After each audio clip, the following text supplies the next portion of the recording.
আসসালামু আলাইকুম ওয়া রাহমাতুল্লাহি ওয়া বারাকাতুহু। নাহমাদুহু ওয়া নুসাল্লি আলা রাসূলিহিল কারীম, আম্মা বা'দ।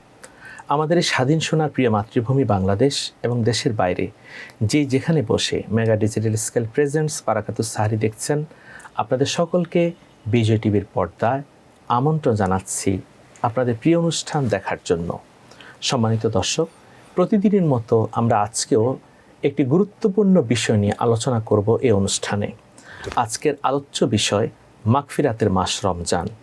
এই বিষয়টি নিয়ে আলোচনা করার জন্য স্টুডিওতে উপস্থিত হয়েছেন দেশের প্রখ্যাত একজন আলেমী দ্বীন, তরুণ ইসলামী উপস্থাপক, আলোচক মোহতারাম মাওলানা বাহাউদ্দিন কাদেরী। আসসালামু আলাইকুম রহমতুল্লাহি ওয়া বারাকাতুহু। ওয়ালাইকুম আসসালাম রহমতুল্লাহি ওয়া বারাকাতুহু। আপনি কেমন আছেন? আলহামদুলিল্লাহ, আপনি কেমন আছেন মোহতারাম? জি আলহামদুলিল্লাহ, জাযাকুমুল্লাহ। সম্মানিত দর্শক, মাগফিরাত শব্দের অর্থ হচ্ছে ক্ষমা। আল্লাহর কাছে আমরা সবাই ক্ষমা চাই। পৃথিবীর সকল মানুষ একজন একজনকে ক্ষমা করলে অন্তরের মধ্যে একটু কষ্ট থাকে, কিন্তু আল্লাহ সুবহানাহু ওয়া তাআলা যখন একজন বান্দাকে ক্ষমা করে দেন, তখন আল্লাহ আরও খুশি হন এ বান্দা যেন আল্লাহর কাছে ক্ষমা চায়। মাহে রমাদান আমাদেরকে এসেছে ক্ষমা পাওয়ার জন্য। আমরা জীবনে অনেক গুনাহ করেছি, সে গুনাহ থেকে মুক্তি পাওয়ার জন্য। সেই মুক্তি পাওয়ার জন্যই এই মাগফিরাতের দশক এসেছে, অর্থাৎ রহমতের 10টি দিন পেরিয়ে আমরা এখন মাগফিরাতের দশক শুরু করব। রাসূলুল্লাহ সাল্লাল্লাহু আলাইহি ওয়াসাল্লাম মাহে রমাদানকে 3টি ভাগে বিভক্ত করেছেন। প্রথম দশক রহমত, যে দশকটি পেরিয়ে গেছে। এখন থেকে মাগফিরাত, যে দশক শুরু হবে, এবং শেষ দশক হচ্ছে জাহান্নাম থেকে মুক্তি তথা নাজাত। মোহতারাম মাওলানা বাহাউদ্দিন কাদেরী, মাগফিরাতের মাস রমজান সম্পর্কে আপনি বলুন। আসসালামু আলাইকুম রহমতুল্লাহি ওয়া বারাকাতুহু। ইন্নাল হামদা বিইসমিহি সুবহানাহু ওয়া সাউদানা ওয়া সালামুন আলা ইবাদিহিল্লাযিনা ইসতাফা।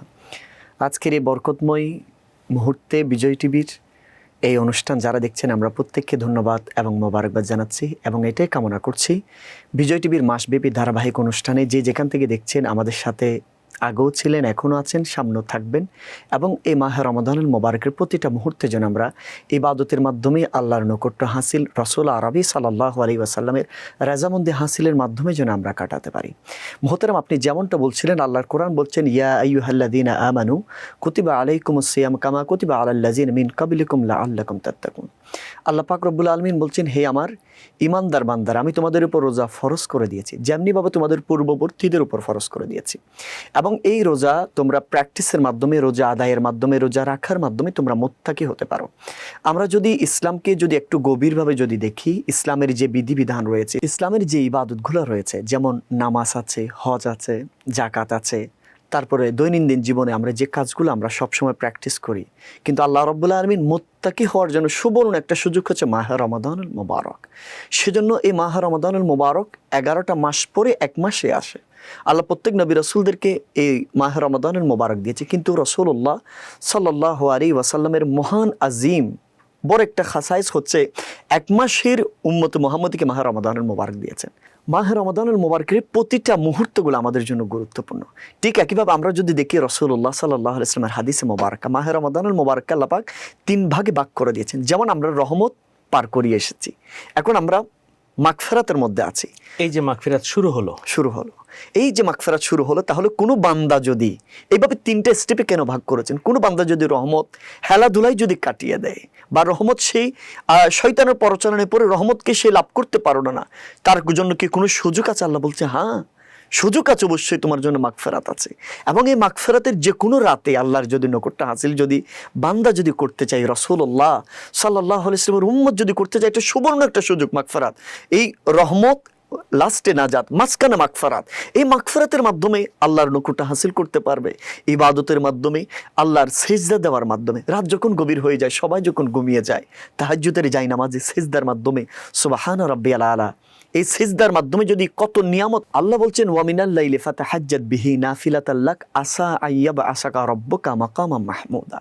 এই তাহাজ্জুদের নামাজ আমরা প্র্যাকটিস করতে পারি, এবং সুবে সাদিক থেকে একদম সন্ধ্যা পর্যন্ত আমরা খাওয়ার দাওয়ার পানাহার থেকে বিরত থাকে, স্ত্রী সহবাস থেকে বিরত থাকে, যে রমজানের একটা প্র্যাকটিস, এইটা করার মাধ্যমে আমরা মাগফিরাতের সুবর্ণ সুযোগটা আমরা হাতছাড়া যেন হয়ে না যায়। কেন? অর্থাৎ এই আমলের মাধ্যমে আমরা মাগফিরাত পেতে পারি। মাগফিরাত পেতে পারি। সুন্দর কথা বলেছেন। এবং আপনি জানেন, আল্লাহ সুবহানাহু সুবহানাহু ওয়া তাআলা, এটা হাদিসে কুদসির মধ্যে এসেছে, আল্লাহ তাআলা প্রথম আসমানে এসে ডাক দেন, হালমিন মুস্তাগফির, কে আছো আমার কাছে ক্ষমা চাও। হালমিন মুস্তারজিক, কে আছো আমার কাছে রিজিক চাও। কে আছো অসুস্থ, আমাকে বলো, আমি তোমাদেরকে সুস্থতা দান করব। তাহলে আমরা তো আল্লাহর কাছে ক্ষমা চাই, আমরা তো আল্লাহর কাছে দয়া চাই। এবং আপনি জানেন মুসা আলাইহিস সালাতু ওয়াস সালামের আমলে একজন মানুষ, তিনি 99টি খুন করেছেন। অবশেষে একজন পাদ্রীর কাছে যখন গেলেন, বললেন আমি 99টি খুন করেছি। পাদ্রী বললেন তুমি তো গুনাহগার, তুমি জাহান্নামে যাবে। তখন সে পাদ্রীটিকেও খুন করলো। 100টি খুন সে করে নিজেকে এত খারাপ মনে করছে, আমার থেকে খারাপ আর কেউ নাই। এবার সে রাস্তা দিয়ে না হেঁটে রাস্তার পাশ দিয়ে হাঁটছে। তখন একজন বললেন যে কেন তুমি এভাবে হাঁটছো কেন, তুমি তো অনেক বেশি মানুষ তোমাকে ভয় করে, তুমি তো ভুল রাস্তা দিয়ে হাঁটো। সে তখন চোখের পানি ফেলে বলল যে আমি ক্ষমা পেতে চাই, আমার কি ক্ষমা পাওয়ার কোনো জায়গা নাই? মুসলিম শরীফের হাদিস, বুখারী শরীফের হাদিস এসেছে। তখন ওই লোকটি দেখিয়ে দিল, ওই যে গ্রাম দেখা যায় সেখানে যাও, মুসা আলাইহিস সালাতু ওয়াস সালামের তাওরাত কিতাব তারা পড়ছে, সেখানে তুমি গেলে সমাধান পাবে। এখন সেই লোক যখন তার কদমটা দিল, জমিন থেকে উপরে উঠবে প্রথম কদম, আর আজরাইল আলাইহিস সালাম জান কবজ করলো। দেখুন সে জাহান্নামী, কিন্তু আল্লাহ তাআলা বললেন যে না, তার জীবনের শেষ কদমটা যেহেতু আল্লাহর পথে ছিল, জিবরাইল আলাইহিস সালাম ফয়সালা করে দিলেন সে জান্নাতি। তাহলে সারা জীবন অপরাধ করেও তো আমরা মাগফিরাত পেতে পারি। মুহতারাম, আপনি কি বলেন? অবশ্যই এটা আল্লাহর কোরআনুল কারীমে বারবার বলেছেন। যেমন আল্লাহ এমনটা বলেছেন কোরআন শরীফের মধ্যে, বিসমিল্লাহির রহমানির রহিম, ইন্নাল্লাহা ইউহিব্বুত তাওয়াবিন ওয়া ইউহিব্বুল মুতাতাহহিরিন। আল্লাহ পাক রব্বুল আলামিন বলছেন লা তাহজান, ডো নট বি সেড, হতাশ হয়ে না বান্দা। আল্লাহ পাক রব্বুল আলামিন এত বেশি দয়াবান, এত বেশি মেহেরবান। বান্দার গুনাহ যদি বিন্দু পরিমাণ হয়, আল্লাহর রহমত সাগর পরিমাণ। বান্দার গুনাহ যদি পুকুর পরিমাণ হয়, আল্লাহর রহমত হচ্ছে আসমান পরিমাণ। আল্লাহ সব সময় চায় বান্দা যেন আল্লাহর কাছে কান্নাকাটি করুক। যেমনটা বলা হয়, ইমামরা বলেন যে পৃথিবীর যত সাগর, মহাসাগর, নদী আছে, সব পানিকে যদি এক পাল্লায় রাখা হয়, আরেকজন ইমানদারের চোখ বিয়ে মাছির মাথা পরিমাণ এক ফোঁটা পানি বের হয়েছে, সেটাকে যদি এক পাল্লায় রাখা হয়, ওই পৃথিবীর সাগর, মহাসাগরের সকল পানিগুলো আল্লাহর কাছে তুচ্ছ হবে। ইমানদারের এক ফোঁটা চোখের পানির দাম হাজার হাজার কোটি গুণ হবে। জি, অনেক সুন্দর কথা বলেছেন। সম্মানিত দর্শক, আসলে আজকের অতিথি যে কথাটি বলেছেন যে সারা পৃথিবী একদিকে একজন মুমিন বান্দা আল্লাহকে ভয় করে জাহান্নামের আগুন থেকে মুক্তির জন্য তওবার নিয়তে চোখের পানি ফেললে মাছি পরিমাণ যদি ওই চোখের পানি বের হয়ে যায়, আল্লাহ তাআলা তখন তার সারা জিন্দেগির গুনাহ ক্ষমা করে দেন। সুবহানাল্লাহ। এবং আপনি জানেন মুহতারাম, যে যারা গোপনে দান করে আল্লাহ তাআলা তো তাদেরকে আশওয়াজিমে ছায়ার নিচে স্থান দিবেন। আমাদের নবীর মাধ্যমে সেটা বলেছেন। এই যে গোপন দানের কি উপকারিতা রয়েছে? যেমন গোপন দানের মাধ্যমে রাসূলুল্লাহ বলেছেন, আস-সাদাকাতু তারুদ্দুল বালা, সাদাকার মাধ্যমে বালা দাফন হয়ে যায়। এবং আমরা দেখি মাহে রমাদানুল মোবারকে আয়েশা সিদ্দিকা রাদিয়াল্লাহু তাআলা আনহার হাদিসে মোবারকা, মাহে রমাদান মোবারক আসলে রাসূল পাক সাল্লাল্লাহু আলাইহি ওয়াসাল্লামের দানের যে একটা হাতে মোবারক ছিল, সেটা প্রসারিত করে দিতেন। কারিহিল মুরসালা, প্রবাহিত বাতাসের মতো রাসূল পাক সাল্লাল্লাহু আলাইহি ওয়াসাল্লাম দিতেন। এবং আজকে আমাদের জন্য এটা এই যুগ সন্ধিক্ষণে এই মুহূর্তে খুব সুবর্ণ একটা সুযোগ। যেমন আমরা রহমত ক্রস করেছি, আমরা পেরিয়ে এসেছি, এখন মাগফিরাতে আছি। মাগফিরাতের এই 10 দিন সামনে আসছে, লাইলাতুল কদর বা নাজাতের সময় বা ঈদ, একটা মৌসুম চলে আসছে। এবং আমরা যে রহমতের 10টা দিন পার করে এসেছি, এখন মানুষের হতদরিদ্র মানুষ যারা আছে, নিত্য প্রয়োজনীয় জিনিসের ঊর্ধ্বগতির কারণে, নিত্য প্রয়োজনীয় জিনিসের দাম বেড়ে যাওয়ার কারণে অনেক ফ্যামিলিতে এমন আছে, উপার্জনকারী বাবা একজন, কিন্তু ফ্যামিলি সদস্য 6-7 জন, কিন্তু হিমশিম খেয়ে যায়। আমরা যারা বিত্তশালী তারা রমজানের শুরু দিয়ে দান করে, মাঝখানে কিন্তু কেউ কারো খবর নেয় না। আমরা চাইলে এই মাগফিরাতের সময়টুকুকে আমরা চাইলে বিশাল একটা কাজে লাগাতে পারি। যেমন জি, আলহামদুলিল্লাহ, আপনি অনেক সুন্দর আলোচনা করেছেন। আপনার কাছে আসব। সম্মানিত দর্শক, আমাদের অতিথি যে বলেছেন যে রমজানের শুরুতে আমরা দান করি অথবা অনেকে শেষে দান করে, মাঝখানে অনেকে দান করে না। আসলে যারা গরিব, দুঃখী, অসহায়, তারা তো চান যে ধনীরা আমাদেরকে দান করুক। ধনীদের সম্পদই রয়েছে, কিন্তু গরিবের অধিকার। অতএব সম্মানিত দর্শক, আমরা এই মাগফিরাতের দর্শককে দান করার চেষ্টা করব। দর্শক, মেগা ডিজিটাল স্কেল প্রেজেন্স বারাকাতুস সাহরি আজকের আয়োজনের সময় হলো একটি বিরতিতে যাওয়ার। আপনারা আমাদের সাথেই থাকুন।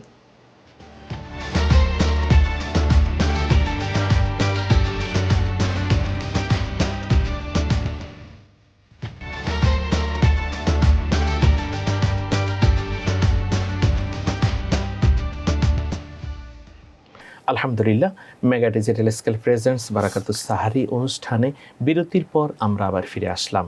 আমরা আজকে আলোচনা করছি মাগফিরাতের মাস রমজান সম্পর্কে।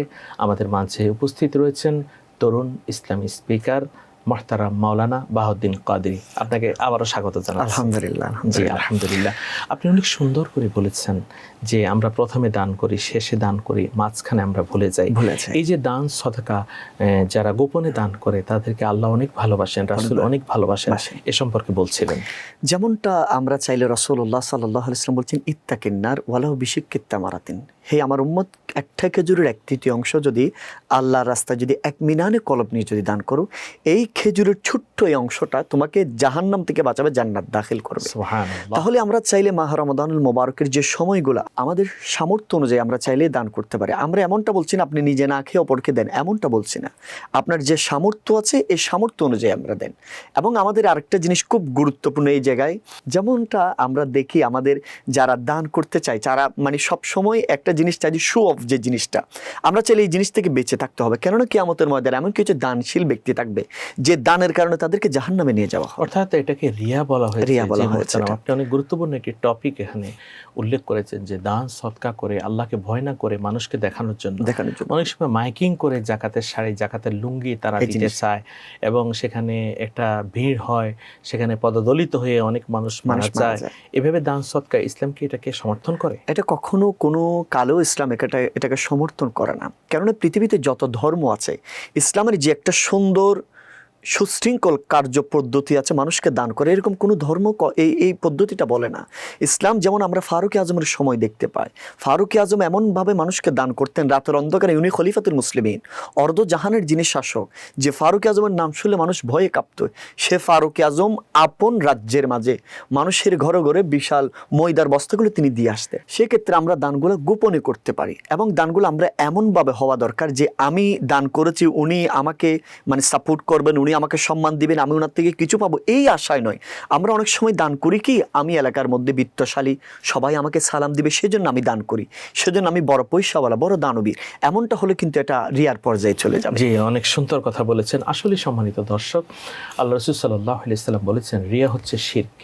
অর্থাৎ কেউ যদি এমনভাবে দান করে, সদকা করে যে মানুষ আমাকে বলবে আমি দানশীল, আল্লাহ নবী বলেছেন এটা হচ্ছে সে আল্লাহর সাথে শিরক করল। এবং হাশরের ময়দানে আল্লাহ তাআলা বলবেন যারা দান করেছে মানুষকে দেখানোর জন্য, আজকে তোমরা জাহান্নামে যাও।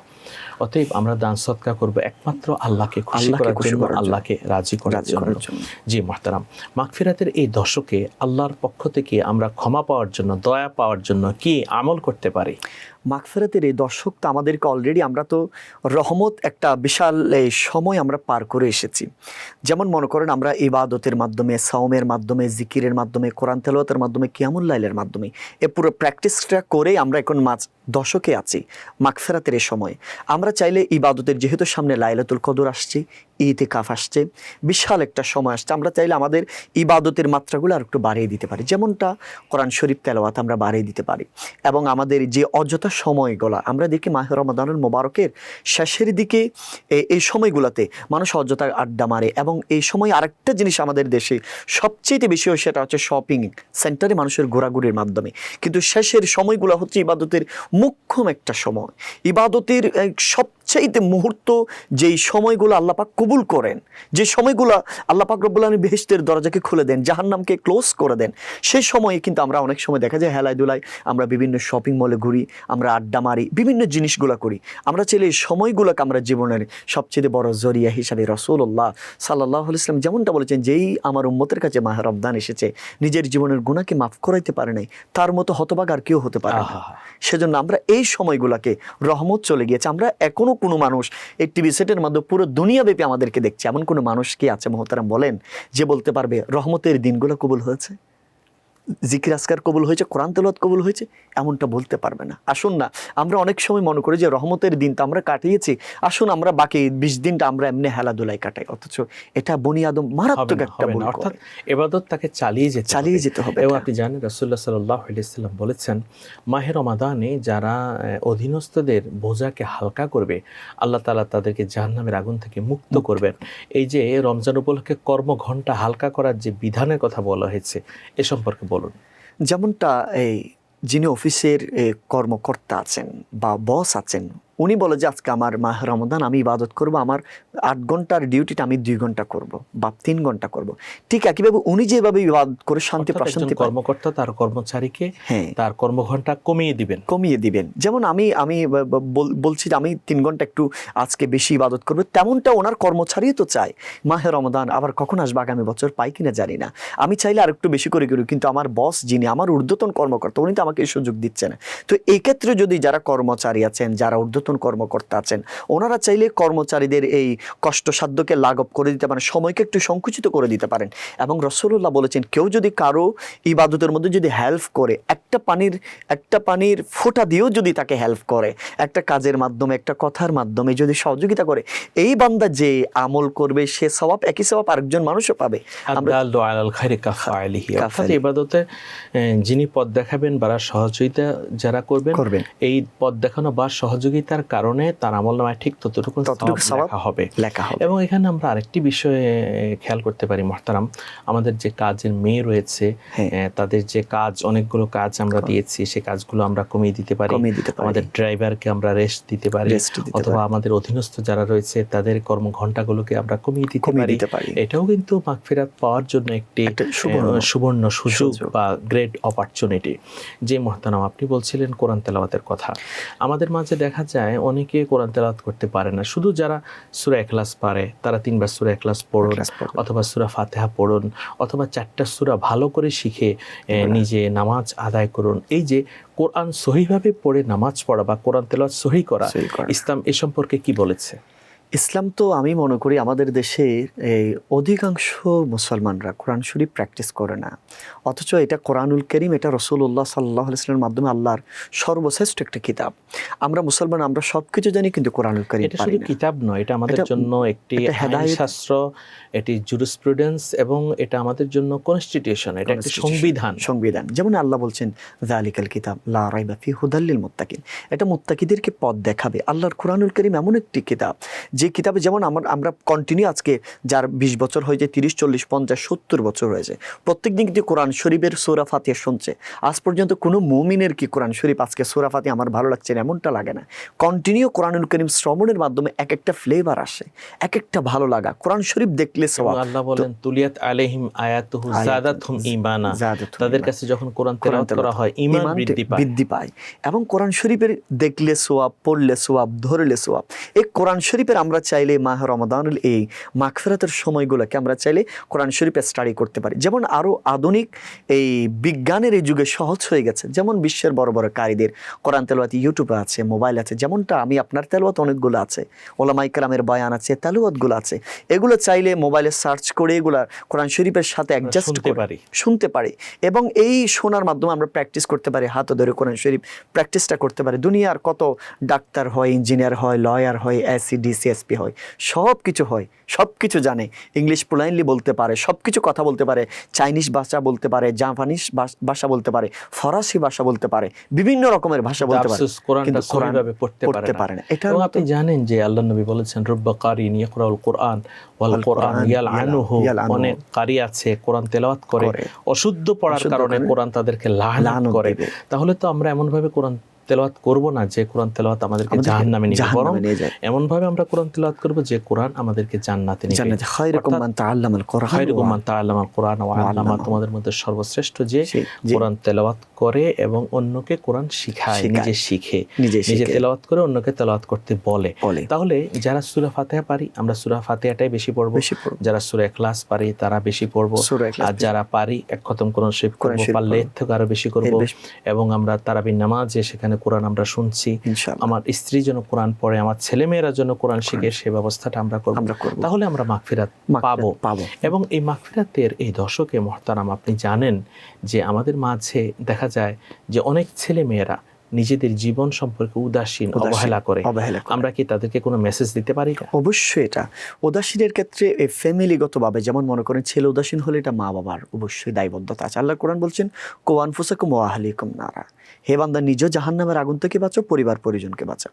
আমরা চাইলে এই সময়গুলোকে যারা আমাদের মাধ্যমে অনেকেই, যে আমাদের দেশে একটা টেন্ডেন্সি হয়ে গেছে, এই যখন একটা ইউনিভার্সিটিতে পড়ে, একটা পাবলিক কোনো ইউনিভার্সিটিতে যখন পড়ে, সে আর ইসলাম বলে যে ব্যাকডেটেড একটা কথা বলে ফেলে। এমনটা কিন্তু আসলে না। এই আমরা দেখি যুগে যুগে কালে কালে যত মনীষী এসেছে, প্রত্যেকে কিন্তু ইসলামকে এক বাক্যে মেনে নিয়েছে। কেননা বিজ্ঞানের যত যুগ আপডেট হয়, বিজ্ঞান যত বেশি এগিয়ে যায়, মানুষ ইসলাম সম্পর্কে যত ভুল ধারণা ছিল সব কিছু মানে খোলাসা হয়ে যায়, ইসলামের প্রতি মানুষ ধাবিত হয়ে যায়। সেজন্য আমি বলবো আমাদের দেশে অনেকেই মানে এই ইসলামটাকে এক রকম টাইপের করে মানে প্র্যাকটিস করতে চায়। সেজন্য আমি তাদেরকে বলবো, দুনিয়ার মধ্যে আমরা বহু মানুষকে দেখেছি, বহুজন আছে রিসেন্টলি এখন আমরা দেখছি যারা টাকা পয়সা বলেন, এডুকেশনের ব্যাকগ্রাউন্ড নিয়ে অনেক কিছু করেছিল, কিন্তু দিন শেষে তারা কিন্তু সফল হতে পারে নাই। সফল তারা হয়েছে যারা ইসলামকে আঁকড়িয়ে ধরেছে, আল্লাহকে চিনেছে, রসুলকে চিনেছে, আল্লাহ রসুলের পথমত অনুযায়ী চলে। অর্থাৎ যুবক যুবতী যারা আছে অবশ্যই ইসলামের পথে আসতে হবে, ইসলামের পথে তারা থাকবে, এটা হচ্ছে আজকের অনুষ্ঠান থেকে তাদের প্রতি আমাদের আহ্বান। জি, সম্মানিত আলোচক, আপনি অনেক সুন্দর আলোচনা করেছেন। বিজয় টিভির পক্ষ থেকে আপনাকে অনেক অনেক মোবারকবাদ। আমরা আপনাকেও মোবারকবাদ। বিজয় টিভির সংশ্লিষ্ট যারা, ওনাদেরকে মোবারকবাদ, এবং দর্শক শ্রোতা যারা দেখছেন কন্টিনিউ টিভির সামনে বসে আমল করার চেষ্টা করছে, ওনাদেরকেও আমরা ধন্যবাদ এবং মোবারকবাদ জানাচ্ছি। জি জি, আলহামদুলিল্লাহ। সম্মানিত দর্শক, দেখতে দেখতে আজকের আয়োজনের আমরা একেবারে শেষ পর্যায়ে চলে এসেছি। বিজয় টিভির পর্দায় যারা এতক্ষণ পর্যন্ত মেগা ডিজিটাল স্কেল প্রেজেন্টস বারাকাতুস সাহরি মাগফিরাতের মাস রমাদান উপভোগ করলেন, আল্লাহ সুবহানাহু ওয়া তাআলা মাহে রমাদানের প্রথম রহমতের দশক পেরিয়ে মাগফিরাতের দশক, এই দশকে আমাদেরকে মাগফিরাত তথা ক্ষমা অর্জন করার তৌফিক দান করুন।